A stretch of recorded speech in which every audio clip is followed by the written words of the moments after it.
Hello guys and welcome back to the channel. आज ये जो सीरीज़ अभी मैं स्टार्ट कर रहा हूँ ये वेव एनालिसिस की एलिट वेव प्रिंसिपल जिसको कहते हैं। आप इसको वेव एनालिसिस बोल सकते हो, एलिट वेव प्रिंसिपल बोल सकते हो, ईवीए बोल सकते हो, ठीक है। आप कुछ भी बोल सकते हैं।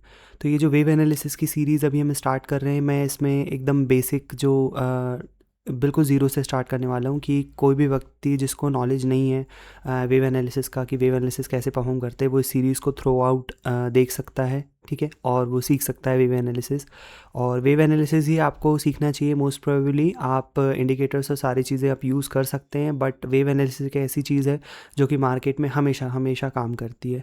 और वेव एनालिसिस कोई एक श्योर आपको ट्रेड किसी जब एक कंडीशन सर्टेन कंडीशन आती है तो आपको श्योर ट्रेड देखने को मिलती है और आपको मार्केट का डायरेक्शन पता होता है।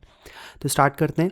तो सबसे पहले कि मार्केट में जो वेव एनालिसिस है वो स्टार्ट कैसे होता है कि अगर ट्रेंड अप है, फॉर एग्जांपल अगर ट्रेंड अप है तो जो मार्केट है वो किस तरीके से मूव करेगा। अगर ट्रेंड अप है तो मार्केट कैसे मूव करेगा, एक वेव वन ऊपर की तरफ जाएगी, ठीक है, वेव सेकंड नीचे की तरफ आएगी, वेव थर्ड फिर ऊपर की तरफ आएगी, वेव फोर्थ फिर नीचे की तरफ आएगी, वेव फाइव फिर ऊपर की तरफ जाएगी, ठीक है।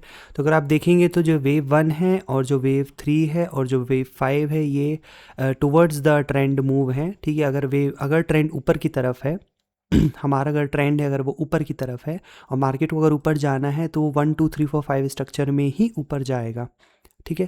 कोई भी दुनिया का अगर कोई भी स्क्रिप्ट आप उठा लो, आप नेचुरल गैस उठा लो, गोल्ड उठा लो, कुछ भी उठा लो, आपको 1 2 3 4 5 देखने को मिल जाएगा। जैसे कि मैं एक बार यहाँ पे दिखा देता हूँ। देखिए, आपको वेव्स यहाँ पे भी देखने को मिल जाएंगी। अगर ट्रेंड ऊपर की तरफ है और मार्केट को उसी ट्रेंड के साइड में अगर उसको प्रोग्रेस करना है तो आप ये ब्रैकेट डिग्री की वेव देख सकते हैं। तो 1 2 3 4 5 यहाँ पे आपको क्लियर दिख जाएगी, ठीक है। और तो हम कहाँ थे अभी, मेरा ये चार्ट, हाँ, ठीक है। तो अभी हम यहाँ पे थे कि हम 1 2 3 4 5 जो बेसिक टेनेंट्स हैं हम उसको समझ रहे थे। तो वेव अगर किसी भी मार्केट को प्रोग्रेस करना है तो 1 2 3 4 5 के स्ट्रक्चर में ऊपर जाएगा, जिसमें जो वेव वन है वो डायरेक्शन में होगी ट्रेंड के, वेव थ्री भी डायरेक्शन में होगी और वेव फाइव भी डायरेक्शन में होगी। जो सेकेंड वेव और जो फोर्थ वेव है वो हमेशा काउंटर ट्रेंड वेव्स होती हैं, यानी कि हमारा जो ट्रेंड है उसके अगेंस्ट में हमारी वेव, ये जो सेकेंड वेव है और जो फोर्थ वेव है वो अगेंस्ट में जाती है, ठीक है। अब इसके कुछ रूल्स हैं। जो 1 2 3 4 5 अगर हमें कभी भी काउंट करना है तो इसके कुछ रूल्स हैं, वो रूल्स हमें समझने बहुत ज़्यादा ज़रूरी हैं, ठीक है।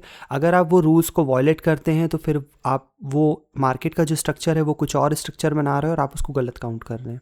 इसका सीधा सीधा जो कंक्लूजन है वो ये है, अगर आपके रूल्स वॉयलेट होते हैं तो वो क्या रूल्स होते हैं, ठीक है। अभी मैं आप लोगों को 3 रूल बताऊंगा, जिसमें जो लास्ट रूल है आप उसको बैंड भी कर सकते हैं बाद में। पर जो 2 रूल हैं, फर्स्ट और सेकंड रूल है, वो कभी भी चेंज नहीं हो सकता, उसको आपको फॉलो करना ही करना है। तो पहला रूल क्या है, अगर वेव वन फॉर्म हो चुकी है और वेव सेकंड अगर फॉर्म हो रही है तो वेव सेकंड कभी भी 100% रिट्रेस नहीं करेगी वेव वन को। मान लीजिए अगर आपका कुछ ऐसा मूव है और आप ऐसे काउंट कर रहे हैं, वेव वन जो है वो यहाँ से स्टार्ट हुई थी बट वेव सेकंड आपकी यहाँ पे स्टार्ट हो रही है, तो आपका काउंट गलत है, ये कुछ और स्ट्रक्चर बना रहा है। इस स्ट्रक्चर को मुझे कुछ और इसको रीड करना पड़ेगा, राइट। ठीक है। तो ये पहला रूल है, यानी कि wave second can never retrace the 100% of the wave one. It can even retrace 99%, ये 99%, 99.99% भी रिट्रेस कर सकती है। बट यहाँ पे अगर जो कोई कैंडल बनी होगी और आप उसका लोअर लो अगर आप देखेंगे तो वो कभी भी वेव सेकेंड को 100% जो ये वेव सेकेंड है उसको रिट्रेस नहीं करनी चाहिए, ठीक है। तो ये पहला रूल है। दूसरा रूल ये है कि जो थर्ड वेव है वो कभी भी शॉर्टेस्ट नहीं होनी चाहिए, ठीक है, among wave one and wave five and wave three. तो वेव थ्री, वेव वन और वेव फाइव के बीच में जो वेव थ्री वेव है ये कभी भी शॉर्टेस्ट नहीं होनी चाहिए। ये शॉर्टेस्ट ऐसे नहीं हो सकती कभी भी कि ये ऐसे शॉर्ट हो जाए। ठीक है, अभी आप लोगों को यहाँ पे दिख रहा होगा कि वेव थ्री यहाँ पे शॉर्ट है। अगर वेव थ्री यहाँ पे शॉर्टेस्ट है इसका मतलब अगेन आपका काउंट गलत है, आपको अपने काउंट को रीएडजस्ट करने की ज़रूरत है, ठीक है। पर अगर आपको कहीं पे मार्केट ऐसा दिख जाता है, ठीक है, कुछ इस तरीके से दिख जाता है जहाँ पे वेव थ्री जो है वो शॉर्टेस्ट नहीं है, इसका मतलब करेक्ट है, ठीक है। अब एक क्वेश्चन ये आएगा कि इसका मतलब क्या वेव वन और वेव थ्री इक्वल भी हो सकती है क्या? हाँ, इक्वल भी हो सकती है, इक्वल होना अलाउड है, ठीक है। अगर हम यहाँ पे इसको चेक करेंगे, ठीक है, मैं इसको ऐसे इक्वल बना दूंगा तो देखो ये भी अलाउड है। तो वेव वन और वेव थ्री इक्वल हो सकती है। अब एक सवाल आता है, जस्ट इन केस कभी अगर ऐसा हो गया कि मार्केट प्रोग्रेस कर रहा है, अभी वेव 4 और वेव 5 तो बनी नहीं है ना, तो वेव 3 अगर छोटी बन गई है वेव 1 से और वेव 4 आ रही है, तो जो वेव 5 है उसको छोटा होना पड़ेगा वेव 3 से भी। यानी वेव 5 इस केस में सबसे बड़ी है, वेव 3 उससे छोटी है, लेकिन उससे भी छोटी वेव 5 है। तो क्या ये करेक्ट काउंट है? हाँ, ये करेक्ट काउंट है। क्यों? क्योंकि इसमें अगेन जो वेव 3 है वो छोटी नहीं हो रही है, शॉर्टेस्ट नहीं हो रही है। हमारा रूल क्या कहता है कि वेव 3 कभी भी शॉर्टेस्ट नहीं होनी चाहिए, ठीक है।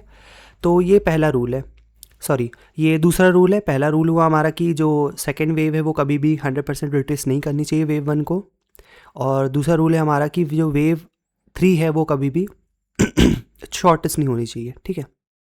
अब एक रूल और है कि जो वेव 4 है वो इम्पल्स की कैटेगरी में, अगर हम इसको इम्पल्स बोल रहे हैं, मैं आप लोगों को बताऊंगा, एक इम्पल्स होता है और एक मोटिव वेव होती है।